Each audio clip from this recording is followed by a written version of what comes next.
fort? C'est bon là? Encore plus fort? Vraiment? Bienvenue, merci à tous d'être présents pour une conférence éclairante sur les KPI de la relation client à distance. Je vais me présenter. Alors juste un petit instant, parce que j'ai oublié la slide de présentation. Hop. Hop. Alors je m'appelle Diane André-Jacques, j'ai fondé la société Give Me Five il y a environ 1 an. Je suis consultante formatrice en relations clients en distance et en informatique. Je suis ravie d'ailleurs d'avoir mes apprenants sur la première ligne de la salle. J'en ai un petit peu partout dans la salle. Je vais passer le micro à Arbia. Non, Karen. Donc, bonjour à tous, donc, moi je suis Karen Lenné, donc, je suis responsable portefeuille client au sein de la société Bouygues Télécom. Donc, c'est un centre d'appel qui se situe sur l'île de Nantes et donc, qui comprend à peu près 200 collaborateurs qui sont sur la réception d'appels entrants, sur de la téléphonie mobile et du fixe, de la box. On te laisse terminer. Benjamin Cormeret, moi je suis le directeur du centre de relations clients tête à tête. On est basé à Nantes et on est une des 4 marques du groupe The Links, qui est composé d'une agence de communication, The Links, un institut d'études Moaï, un cabinet de transformation organisationnelle Coance et enfin tête à tête, le centre d'appel. Et Arbia Kelifi, donc moi je suis responsable relations clients pour Lydia. Alors à main levée, qui connaît Lydia ? Ok, super. Et Qui est satisfait de Lydia ? Non, mais tout le monde. Ceux qui ne connaissent pas, je vous invite à télécharger l'application. Donc, c'est une app bancaire. Et on est basé à Nantes, Bordeaux et Paris.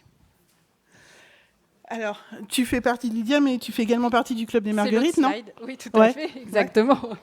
Et donc, je fais également partie du Club des Marguerites. Donc, je suis présidente du Club des Marguerites. C'est une association qui réunit les principaux centres de relations clients de Nantes et sa périphérie. Ça va des centres de relations clients de 20 positions à 100 ou 150 positions.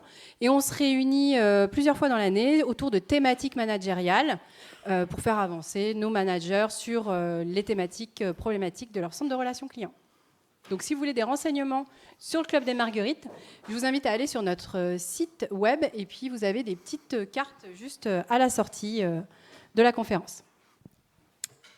Mais qui sont nos adhérents ?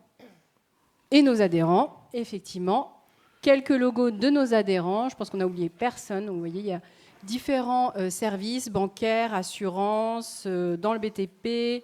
On a aussi dans la musique. Enfin, on a vraiment différents domaines. Et ça sur Nantes et son agglo. Donc ça fait beaucoup de centres d'appel ou de relations clients oui. sur le bassin. 35 membres. Répertoriés sur... Il y en a d'autres. Est-ce qu'il y a des adhérents dans la salle ? Vous avez raison. T'as vu, je ne demande pas s'ils sont satisfaits, là. Non, on ne demande pas. Normalement, oui. Et si on rentrait dans le vif du sujet ? Allez, c'est parti. Les KPI.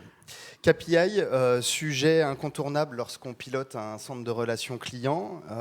Vous l'avez vu, on est 4 personnes qui évoluons dans des centres de relations clients différents. On a une start-up avec Arbia.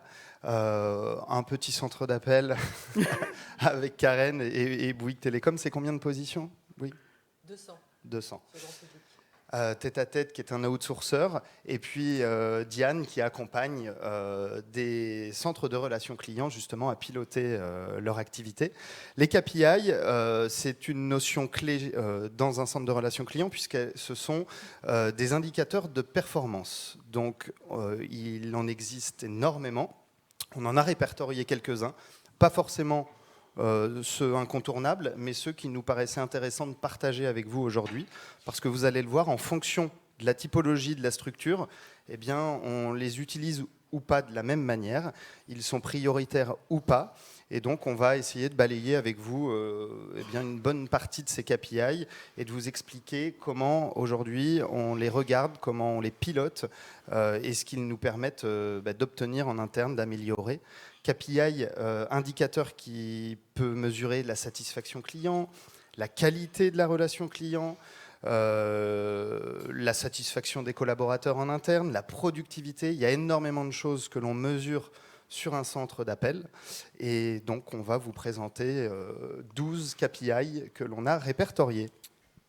Ou peut-être plus. Sachant que peut-être vous plus. aurez à la fin de la présentation un QR code qui reprendra à peu près une trentaine de KPI qu'on a ressortis, qu'on ne peut pas vous présenter tous aujourd'hui, mais en tout cas pour les plus curieux qui auraient envie d'en voir d'autres, vous aurez un lien vous permettant d'y accéder en fin de présentation. À toi, Diane. Ouais, alors pour vous présenter les KPI, on a imaginé quelque chose d'un peu ludique et on a construit une magnifique roue de la chance sous PowerPoint. Donc on est sur de la grosse technologie. Donc on va tourner la roue ensemble. Désolée, elle ne fait pas de musique, donc je ferai un petit peu de musique histoire d'animer un peu le truc. On va se focus sur un KPI. On va regarder si on le connaît, on ne le connaît pas, on l'utilise pas. Et ça va ouvrir à discussion. C'est parti. Combien de jours de développement, Diane, pour la roue ? Au moins 1 heure. Ok. Alors, si vous pouvez me faire plaisir et faire waouh quand je dévoilerai la slide. Ah, super. Ouais. Je sentais que ça allait faire un effet. T'as les yeux qui brillent. Oh là là. Allez, c'est parti pour le premier KPI. Le bruit. Attendez. Elle tourne pas ? Si. Si ? Non, mais non. Ah oui. Par contre, il faut... Ouais, merci. Alors. Oh non, pas celui-là. Non, mais attends. Alors, le truc très drôle, c'est qu'en fait, ça arrive sur Turnover, mais pas là. Alors, hop. Eh ben voilà. Excellent. Mais regardez. Donc, on va parler de turnover. On va parler du taux de départ de personnel, du personnel, des employés d'un centre de contact. Moi, c'est un indicateur personnellement que je ne suivais pas, qui était plutôt suivi au niveau RH. Est-ce que de votre côté, vous le pilotez ? Arbia, Benjamin. Moi, me concernant, on ne le pilote pas. C'est Ouais. plutôt vraiment à destination de nos RH. Maintenant, c'est un indicateur qu'on nous livre, qu'on nous communique pour avoir cette visibilité, mais on ne le pilote pas en soi. Benjamin, Alors, nous, on le regarde quand même attentivement en tant qu'outsourceur. Je vais utiliser des éléments de langage assez précis, mais nous sommes prestataires, partenaires, c'est-à-dire que des marques font appel à tête pour gérer leurs relations clients. Elles nous confient la gestion de cette relation client. Et forcément, quand elles le confient, elles attendent que les équipes soient stables. Et c'est d'ailleurs une des raisons pour laquelle elles font parfois appel à nous, c'est qu'elles n'arrivent pas en interne à stabiliser leurs équipes. On n'a pas de remède miracle. Hein. On essaie évidemment d'embarquer nos équipes pour pérenniser et garder ces équipes en interne. Et forcément, c'est un KPI qu'on regarde parce qu'on essaie de tendre vers un turnover le plus faible possible. Et donc, ça nécessite derrière de générer et déclencher beaucoup d'actions pour réduire ce turnover. C'est bien beau d'être attractif, mais derrière, il faut savoir sécuriser ses collaborateurs. Et donc, on met plein de choses en place, mais c'est un sujet que nos donneurs d'ordre regardent forcément parce que, ils veulent des équipes pérennes. C'est aussi ce qui fait le succès d'une opération. La montée en compétences se fait avec des gens qui restent sur une opération. Moi, je veux juste rajouter, c'est un indicateur qu'on ne va pas piloter en tant qu'opérationnel, mais on va être acteur de cet indicateur. C'est-à-dire que c'est souvent dans les grosses entreprises où c'est souvent nos services RH, nos services support qui vont le piloter. Et nous, sans s'en rendre compte, on va être contributeur de faire baisser ce turnover. C'est-à-dire que ça va passer de l'intégration. Souvent, en tant qu'opérationnel, on participe au recrutement. Et la façon dont on va recruter les collaborateurs, la façon dont l'opérationnel vont les intégrer sur les plateaux, vont les accompagner au quotidien, quelque part, on travaille cet indicateur. Voilà pourquoi on ne le pilote pas précisément. Alors, chez Lydia, c'est aussi un indicateur plutôt RH. En revanche, on est fortement alerté si cet indicateur augmente. Ça veut dire qu'il y a beaucoup de personnes qui partent de l'entreprise. C'est un signe inquiétant. C'est aussi des coûts pour l'entreprise, donc ce n'est pas souhaité. Après, on pilote d'autres indicateurs pour anticiper, donc on en parlera sûrement tout à l'heure, notamment le NPS interne, pour anticiper justement ce turnover. Parce qu'avant le départ, il y a des signes faibles, des signaux faibles qu'il faut analyser et essayer de trouver des solutions pour les collaborateurs, trouver les leviers qui permettent de fidéliser les collaborateurs. En tout cas, c'est un indicateur clé dans un centre de relations clients. On a souvent l'étiquette d'une certaine pénibilité sur le métier de conseiller. C'est moins vrai aujourd'hui, puisqu'il y a l'omnicanalité qui permet de rendre un peu plus sexy le métier et surtout de diversifier les missions. Mais effectivement, le turnover fait partie des choses que l'on regarde attentivement pour le réduire au maximum. La roue. La roue ? Quel suspense. La musique, Diane. Ta, ta, ta, ta, ta, ta, ta, ta. Le backlog. Backlog. Alors, il y a DMT. un gros bug et je ne vois rien. Excusez-moi. On peut peut-être rebondir sur la DMT si tu veux. Oui, On va mais faire c'est la bon, DMT. Le backlog. Alors, le backlog, la première ligne ici, savent normalement ce que c'est. Je ne vais pas vous interroger. Alors, le backlog, au niveau de la définition, c'est la charge de travail restante en termes de tickets ou appels non répondus. Alors moi, personnellement, c'est vraiment quelque chose que je suivais au quotidien. Ça permettait de voir la réalité de l'activité en temps réel. J'imagine que chez Bouygues Télécom, Lydia, et chez Tête à Tête, cet indicateur est clé également. Oui, c'est clair. Ouais. Une fille. Alors, chez Bouygues Télécom, on va le piloter, mais comme on est un centre de contact assez important, avec un volume d'appels qui est assez conséquent, voire très conséquent, on ne va pas le piloter par site, on va le piloter au central. C'est-à-dire qu'on a des équipes dédiées qui vont s'occuper effectivement de le piloter, donc des équipes de pilotage qui vont être 100% dédiées à cette activité-là. Donc en fonction du nombre d'appels effectivement que le centre d'appel reçoit, il va être piloté soit effectivement sur la structure même, soit sur le central. Et pour un groupe comme Bouygues Télécom, c'est du central. Donc pour les centres d'appel, c'est complètement transparent que c'est piloté. Tu fais focus sur les appels. Nous, on le regarde surtout sur les mails. On parlait d'omnicanalité, mais on gère aussi des interactions par mail.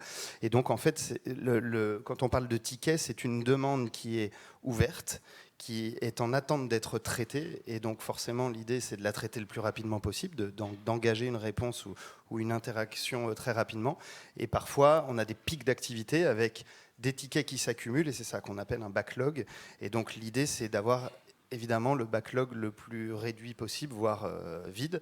Et donc, on a juste, ça permet de piloter le dimensionnement des équipes. Plus le backlog est important, plus on va dimensionner l'équipe à la hausse pour traiter ce backlog, pour bien apporter une réponse le plus rapidement possible aux clients. Alors chez Lydia, on traite 80% d'emails, donc nous c'est un backlog email également qu'on regarde. En revanche, nous on ne veut pas qu'il soit le plus bas possible, parce que s'il est le plus bas possible, on n'a plus de travail. En revanche, il faut qu'il ne soit pas plus élevé que la capacité à traiter une journée de travail. En gros, il faut que ça nous alimente pour la journée. Si ça nous alimente plus, ça veut dire qu'on ne sera pas en capacité de répondre dans la journée à nos clients. Et là, pour nous, on sera en retard dans le délai qu'on s'est imposé, en tout cas en termes de délai de réponse. Donc le backlog, c'est aussi un indicateur important chez nous. Et le délai de réponse est donc un indicateur indirect, mais... Indirect, effectivement, puisque le backlog et la capacité à traiter ce backlog est déterminée en fonction d'un autre indicateur qu'on appelle la DMT, la durée moyenne de traitement. C'est un beau teasing pour le mais prochain. Ouais, mais est-ce qu'on va aller sur la DMT ? J'en sais rien, c'est la roue qui décide. D'ailleurs, on n'a pas demandé si vous avez des questions, n'hésitez pas. Hein. N'hésitez pas, on peut se la faire de manière interactive. Il n'y a pas que la roue qui est interactive. Hein. Attention. La qualité de service QoS. Il n'y aura jamais... Et je ne vois rien.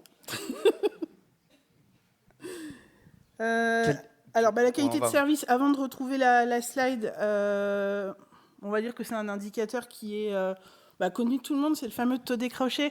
C'est un peu l'indicateur premier des centres de contact qu'on connaît historiquement. C'est l'indicateur chouchou. C'est l'indicateur chouchou, la QoS. Allez-y, hein, je retrouve la slide. C'est clair qu'il est incontournable, celui-ci. Comme ça, à main levée, qui sait ce que c'est qu'une qualité de service ? Ouais, la plupart d'entre vous. Mais clairement, c'est un indicateur historique qui a son importance puisqu'il permet de déterminer si on a le bon dimensionnement pour traiter les flux qui arrivent. Donc il se calcule de cette manière-là, c'est le nombre d'appels traités sur le nombre d'appels reçus. On a des standards, un niveau de service qui est attendu. On se dit qu'en dessous 90%, la qualité de service n'est pas bonne. 90%, c'est un seuil. Maintenant, l'idée n'est pas non plus de tendre vers du 100%. Enfin, faut y tendre, mais lorsqu'on est à du 100%, ça envoie aussi un message, c'est qu'on est peut-être surdimensionné ou on fait de la surqualité, ce qui signifie qu'on a peut-être des collaborateurs qui sont là à attendre les appels et donc on a un mauvais pilotage du centre de relations clients. Il faut essayer de vigilant, c'est-à-dire qu'être sûr du 100%, c'est très bien, on pourrait s'en féliciter, mais c'est aussi habituer nos clients à répondre tout de suite, là, maintenant, en instant, ne plus avoir une seconde d'attente. Et on sait très bien qu'un client, il s'habitue vite, et que si demain, il a 5 secondes ou 10 secondes d'attente, il ne va pas le comprendre. Donc c'est d'arriver à piloter un indicateur qui permet au client de patienter quand même, pas trop. Il faut trouver le juste milieu. Et c'est toute la complexité dans un centre d'appel, c'est d'arriver à mettre les bons agents au bon moment face à l'activité. Donc ça, c'est un travail qu'aujourd'hui, sur n'importe quel centre d'appel, on est obligé de faire. On est obligé de s'adapter. Et entre ce qu'on va planifier et ce qui va réellement se passer, il y a toujours un écart. Donc c'est sur le centre d'appel, pour piloter aussi cet indicateur, il faut aussi qu'on ait des équipes agiles qui savent effectivement qu'à un moment donné, on a écrit vert et puis on va passer en bleu parce que le client est là au moment où peut-être on ne l'attendait pas, mais en tout cas, il est là. Donc c'est comment on fait en sorte que nos collaborateurs sur le terrain, ils se mettent en disponibilité client au moment où on a vraiment besoin d'eux. Donc ça, c'est vraiment un pilotage managérial du quotidien. Et il est tellement... Je crois qu'il y a juste une question. Ah oui. Allez-y, si on vous entend pas, je viendrai. Bonjour, je voulais savoir si vous traitiez aussi du chat conversationnel dans vos centres d'appel et du coup, comment vous suivez cet indicateur de qualité de service concernant le chat. Alors chez Bouygues Telecom, on traite effectivement du chat et on va aussi s'assurer, en tout cas pour le piloter en termes de qualité, on va regarder le taux de réitération. Alors c'est un indicateur, c'est un autre KPI. On pourra y revenir tout à l'heure, plus en détail, mais c'est la même chose, c'est s'assurer qu'une fois qu'on a eu notre client en chat ou en email ou en appel, que le client ne nous recontacte pas pour le même motif. Alors nous, on traite du chat aussi chez Lydia. Là, pour le coup, on s'autorise une QoS à 100%. Tout simplement parce que les conseillers ont toujours autre chose à faire, du mail, etc. On a peu de contacts chat, on en a mais peu sur les contacts urgents. Et par contre, on s'assure d'un temps moyen d'attente très court. Donc on est entre 30 et 40 secondes d'attente. C'est surtout ça notre indicateur de qualité sur le chat. Au-delà, ça devient un irritant en fait.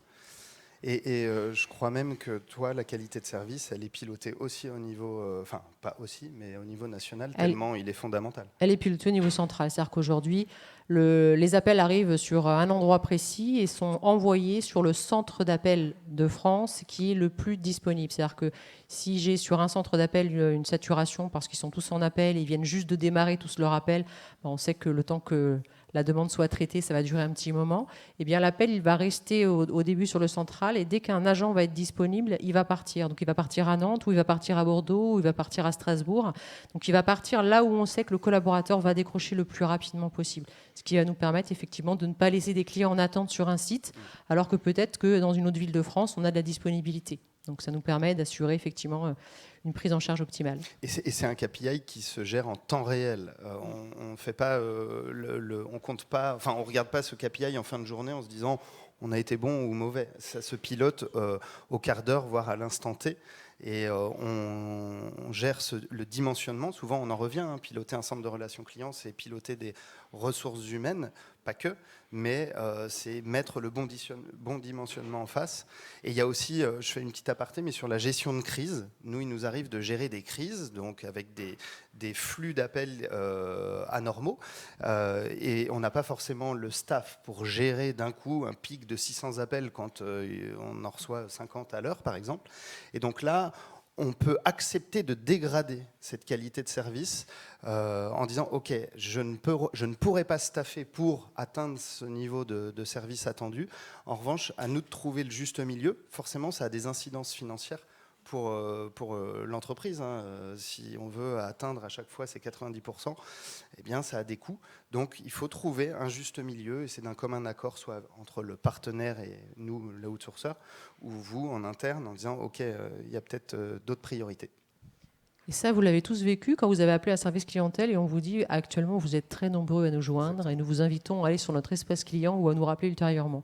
Ça, c'est un centre d'appel qui pilote et qui sait que actuellement il n'a pas la capacité à décrocher et donc il va plutôt être transparent avec son client, le lui dire, l'orienter vers un autre canal de contact s'il a la possibilité, plutôt que de faire patienter son client et que du coup on arrive sur de l'insatisfaction parce que écouter de la musique pendant 10 minutes ou 15 minutes quand on a une question à poser, il n'y a rien de tel pour nous agacer. Donc voilà, un centre d'appel qui vous met ce message-là, c'est pas qu'il n'a pas envie de décrocher, c'est que justement il pilote et il s'est rendu compte que là, à l'instant T, il n'avait plus la capacité à vous traiter, à vous prendre en charge dans un délai raisonnable.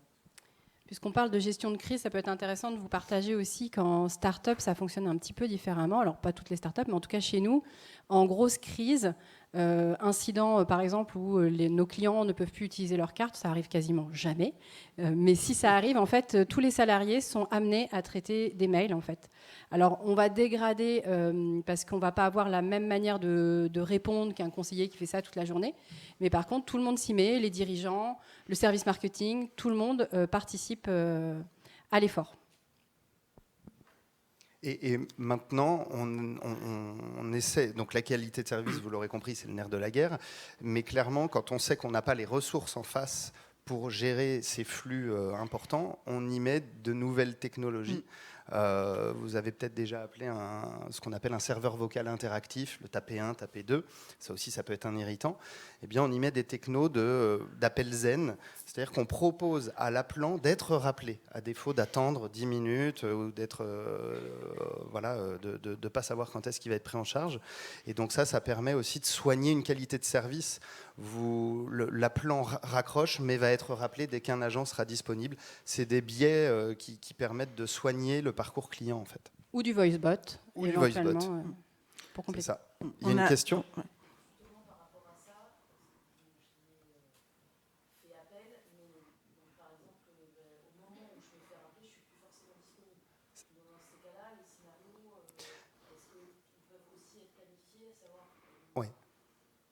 Oui, tout à fait. En fait, ce genre de fonctionnalité propose d'être rappelé dès qu'un agent sera disponible ou de proposer des créneaux horaires. C'est configurable à souhait. Et donc ça, c'est possible de le configurer en amont. Il faut savoir que quand vous demandez à être rappelé, en règle générale, c'est assez rapide. C'est vraiment pour soigner ce parcours d'attente.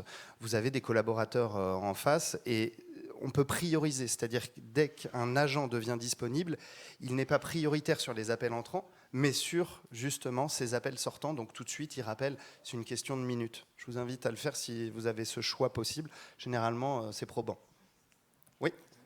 Sur ce système de callback, c'est ça? Oui. Est-ce que vous sortez du coup de vos indicateurs, vous considérez que c'est un appel, c'est appel reçu moins ce qu'on a mis en callback? En fait, la qualité de service, effectivement, il y a plusieurs façons de la calculer. On peut la calculer en fonction en ajoutant ce callback, sinon on ferait du 100%.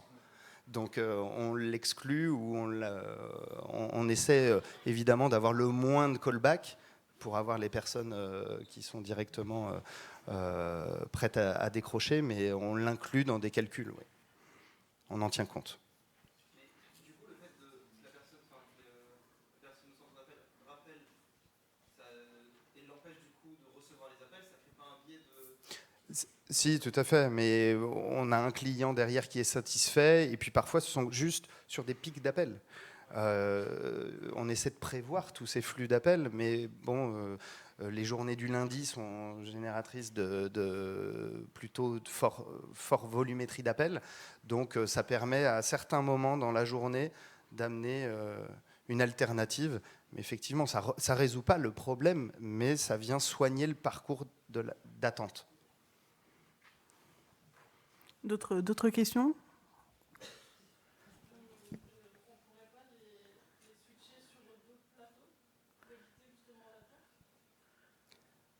Enfin, là, je pense que c'est plus toi qui... Alors si, justement, on peut, effectivement, mais c'est quand on arrive à justement ne plus arriver à avoir un centre qui est disponible, c'est là où ça, effectivement, ça vient.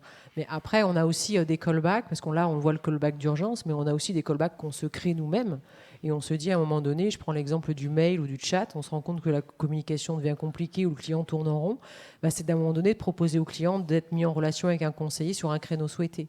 On va aussi avoir le callback qui va être utilisé pour, par exemple, un client qui va en boutique, qui demande une question bien pointue, qui est gérée que par la relation client, et bien on va proposer au client de se faire rappeler.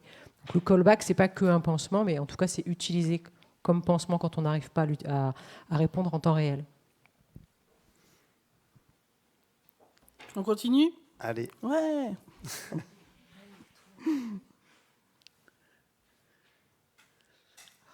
Oh là là. Mais attends, en même temps, découvre celui qu'il y a derrière. Oui, c'est clair, tu as raison.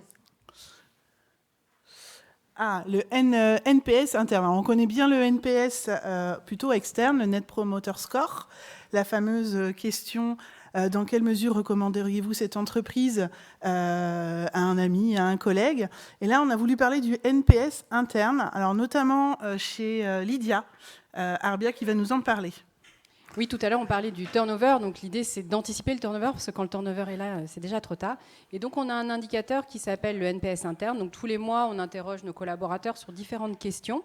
Et on leur demande notamment s'ils recommanderaient cette entreprise à quelqu'un de leur entourage.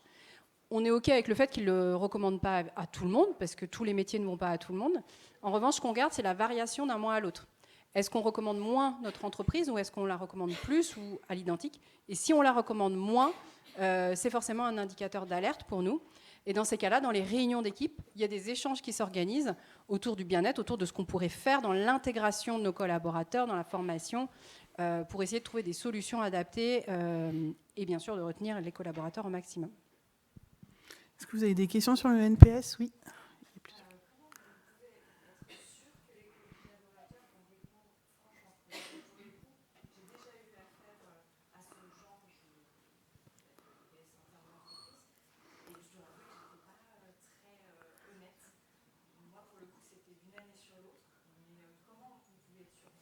Alors, on ne peut pas être sûr. Après, c'est au collaborateur de faire son choix. Il y a l'anonymat qui permet d'éviter cela. Mais on ne peut jamais être sûr que quelqu'un est honnête dans une relation, quelle que soit la relation. Donc ça, malheureusement, on ne peut rien y faire. En tout cas, on ouvre une porte, on laisse la possibilité aux personnes qui souhaitent s'exprimer de s'exprimer. Voilà. Il y a un autre truc. Pouf.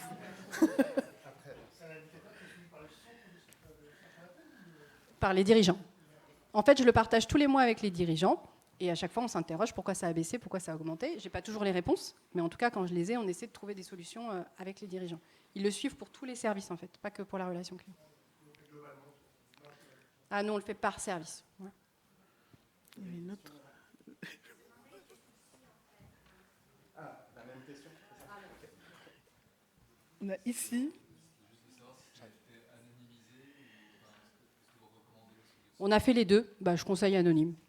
Effectivement, comme pour répondre au biais que tu évoquais tout à l'heure, si on veut que les gens s'expriment en toute honnêteté, c'est toujours mieux d'être anonyme. Après, c'est vrai que quand c'est pas anonyme, l'avantage, c'est qu'on peut aller discuter avec la personne. Encore une fois, c'est pas quelque chose qui a vocation à être punitif. Au contraire, c'est préventif. Et donc, tu peux aller discuter avec la personne et savoir ce qui se passe. Parce que des fois, quand c'est anonyme, t'as pas de détails. Et donc, t'en sais pas plus. Mais bon, je conseille quand même anonyme. Ouais, et puis le CSE peut aussi s'immiscer là-dedans en protégeant aussi les salariés parce que ça peut être détourné, effectivement. Donc l'anonymat semble recommandé. Oui. Est-ce que vous faites des questions miroirs, c'est-à-dire vous posez des questions à vos adhérents, vous posez les mêmes questions à vos collaborateurs pour faire un comparatif finalement? Parce que des fois, on peut avoir une vision différente de ce que ressent notre adhérent. Tout à fait. Je crois qu'on y vient après sur la qualité voulue et perçue. Oui, complètement. On peut peut-être rebondir dessus, effectivement. Ça marche. On va rebondir dessus. On va rebondir dessus. Alors, je ne vais pas faire tourner la roue. Je suis vraiment navrée. Je passe directement à... Voilà, désolé. On va parler qualité attendue vs qualité... perçue. Voilà, très bien, Benjamin. Je te lance la balle. Effectivement, c'est légitime comme question. C'est-à-dire qu'il y a des managers dans un centre de relations clients, il y a des agents, on les évalue, on écoute les interactions, on évalue les chats, il y a des fameuses grilles d'éval, plus ou moins abouties en fonction des entreprises. On peut avoir, nous, une perception d'une bonne relation client en interne en se disant « Attends, ton appel, il est super, tu as respecté les fondamentaux, la structure, super rebond, bon accueil, etc. » Ça ne vaut absolument rien si à côté, la perception du client ou de l'appelant est complètement différente. Donc effectivement, il est essentiel de croiser ces indicateurs. Plus souvent, j'ai l'impression qu'on est sévère avec nous-mêmes, c'est plutôt le collaborateur qui a une perception des fois par rapport à des délais de traitement ou de réclamation. Lui, il va avoir sa vision d'intérieur, et notre adhérent, finalement, il n'a pas la même vision. Tout à fait.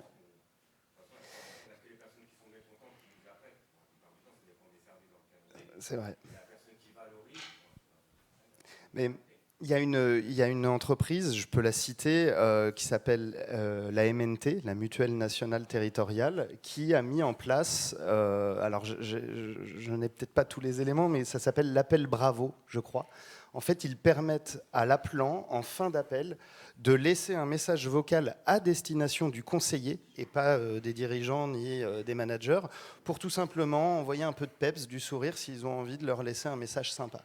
Et ça, je trouve que ça a été élu meilleure initiative, je crois, cette année ou l'année dernière, enfin l'année dernière maintenant.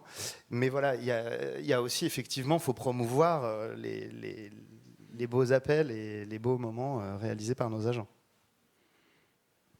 Non, puis tu as raison, en fait, nous on peut évaluer un appel 100%, mais si le client derrière n'est pas satisfait, c'est quand même le principal, hein, on bosse pour lui. Donc croiser les deux, c'est intéressant quand même, parce qu'on a des procédures internes qu'il est important de respecter, et ça, le client, il s'en fiche. Mais en revanche, pour moi, c'est la CSAT, donc ce qu'on appelle la CSAT, qui prime sur le reste. Et souvent, l'insatisfaction, nous, ce qu'on essaie d'évaluer, c'est la manière dont est géré l'appel, la relation client et la relation que crée notre agent avec le client. Il s'avère que régulièrement, quand un client appelle mécontent et qu'il raccroche mécontent, même si notre agent a été au top, c'est souvent que la solution apportée n'est pas satisfaisante en fait. Donc nous, on va aussi faire la dichotomie, la différence en disant « Ok, tu as bien pris en charge l'appel, très respectueux, tu as maîtrisé la structure. La solution que tu as apportée, en même temps, tu n'avais pas de solution. Parfois, mon colis n'est pas arrivé.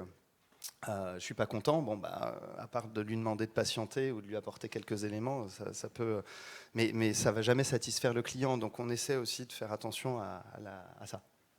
Et c'est aussi beaucoup pour ça que dans les enquêtes à chaud qu'on fait vis-à-vis de nos clients, on va distinguer deux questions. On va distinguer la relation qu'il a eue avec le collaborateur et puis la solution qui a été apportée, pour bien distinguer si l'insatisfaction est liée plus à l'échange avec le collaborateur ou si elle est liée à la solution qu'on a trouvée. Pour vraiment essayer d'aiguiller et de se dire, est-ce que c'est l'appel en soi, est-ce que c'est mon collaborateur qui n'a pas su gérer les émotions, est-ce que c'est mon collaborateur qui n'a pas su répondre, ou est-ce que c'est la solution de l'entreprise que mon collaborateur a été obligé de délivrer qui ne convient pas au client. Et ce qui nous permet du coup dans l'enquête d'avoir vraiment la vision, est-ce que c'est l'impact de l'entreprise, des choix de l'entreprise, ou est-ce que c'est l'impact de la gestion de mon collaborateur. Ce qui est souvent...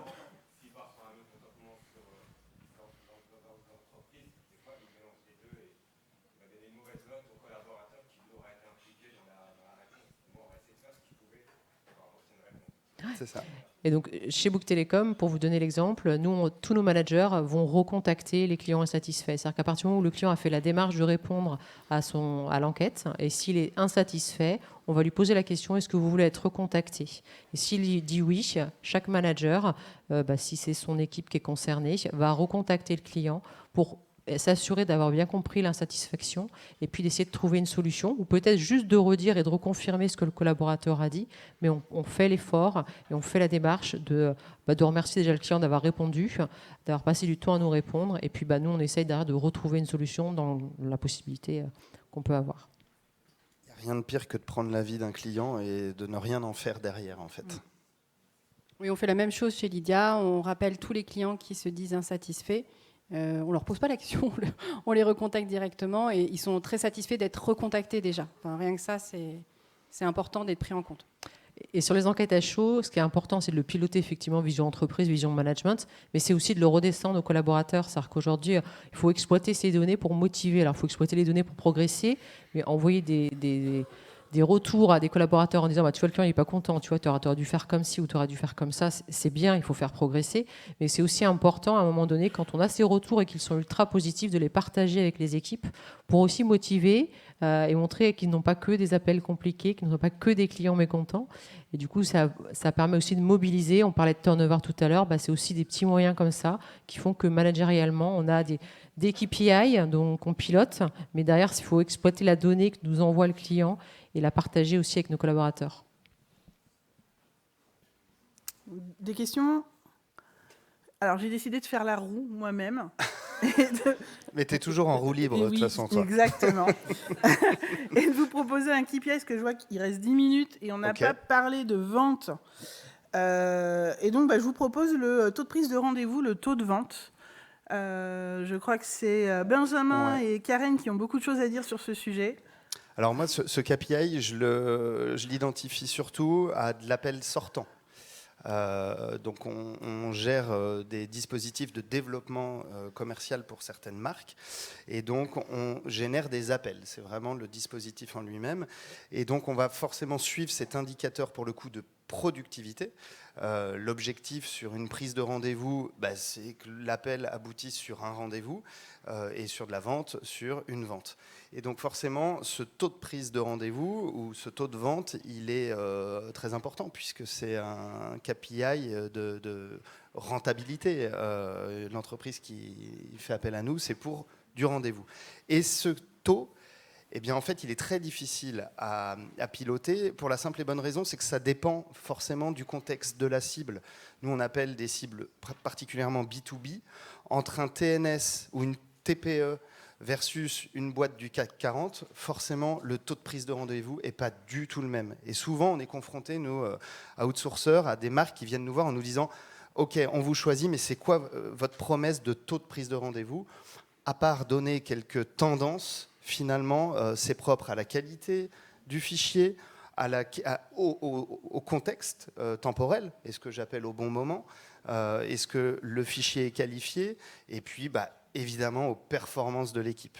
Ce qui est intéressant, c'est de voir, en fait, ce taux-là nous permet de piloter la montée en compétence de nos collaborateurs et d'évaluer s'ils ont une appétence commerciale.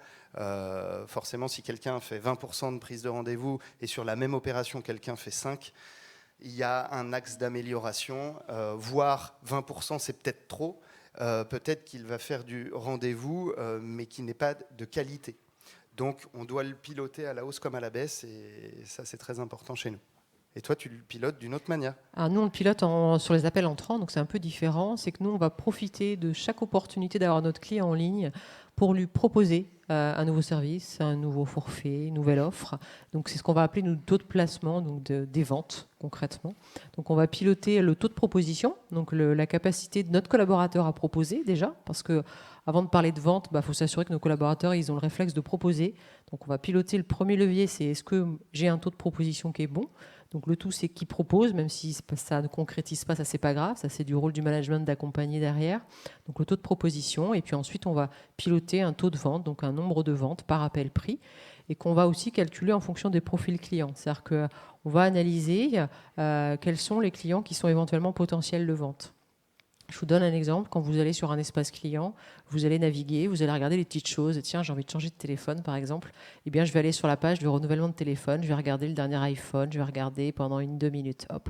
Eh bien, l'entreprise va checker cette information-là et va vous taguer sur votre fiche client. Ce qui fait que la prochaine fois que vous appellerez pour avoir une information sur votre facture ou savoir si vous êtes éligible à la fibre à votre nouvelle adresse, eh bien, le collaborateur, vous verrez qu'il vous parlera peut-être d'un renouvellement de téléphone vers un iPhone 15. Voilà, c'est comment on arrive à rebondir par rapport aussi à votre parcours ou si vous êtes allé en boutique. Et donc là, on va incentiver nos collaborateurs à proposer. Et puis, bien sûr, l'objectif, c'est de concrétiser. Donc, on va suivre ce taux de vente. Et qui permet aussi aux collaborateurs, on parlait de turnover tout à l'heure, mais un collaborateur qui vend, dans la majorité des entreprises, on est sur un variable qui se déclenche aussi. Ce qui permet de valoriser aussi le collaborateur sur chaque acte de vente qu'il va réaliser. Effectivement.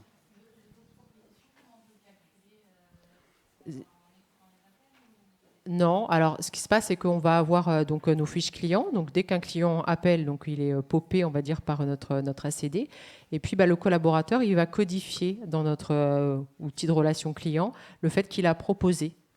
Pourquoi ? Parce que si le client il appelle, je ne sais pas, pour plusieurs motifs dans le mois, il ne faut pas qu'à chaque fois qu'il appelle, on lui propose toujours le même truc.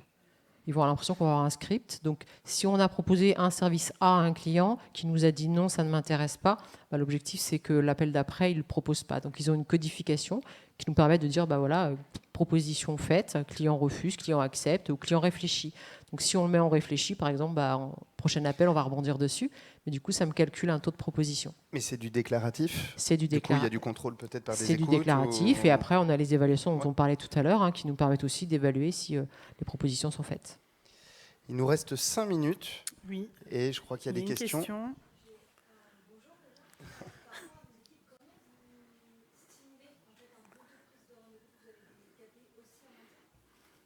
On a des référentiels.